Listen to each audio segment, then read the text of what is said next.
Hello, I'm Eivind Fjellstad from the Norwegian African Business Association.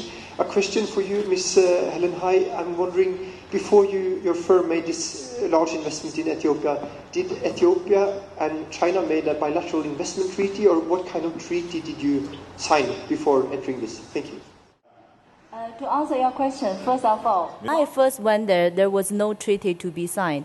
But then, but 3 years down the line, actually last month, when Premier Lee's visit from China, actually there is a treaty has just been signed between Ethiopia and China actually to develop industrial zones in Ethiopia. And this is actually, I want to go back to actually the importance of successful examples and how to actually make the first step.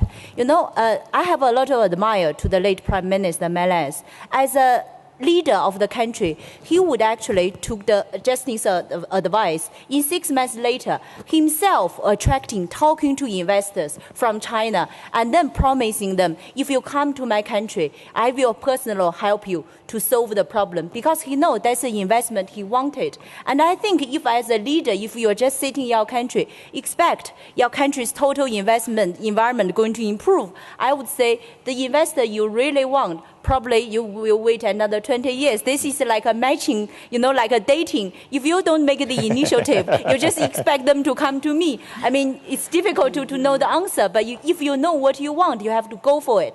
And then another thing, actually, that will be the last question. Okay, I want to also comment a little bit, on the media. As you know, actually, Western media has been, in the past, very negative about Chinese investment in Africa.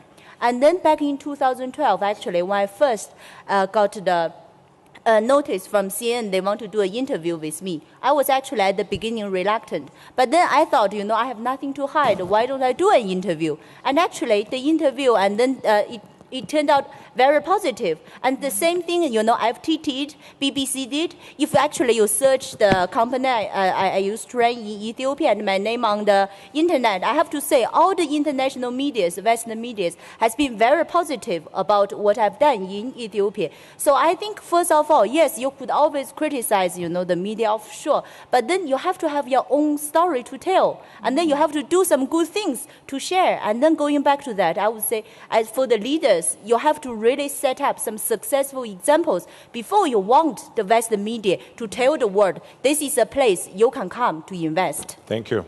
Well, I have to say that, I mean, defending the fourth estate, which I belong to, is that if you tell a good story, people will report a good story. So if you have an ugly story, people will also talk about an ugly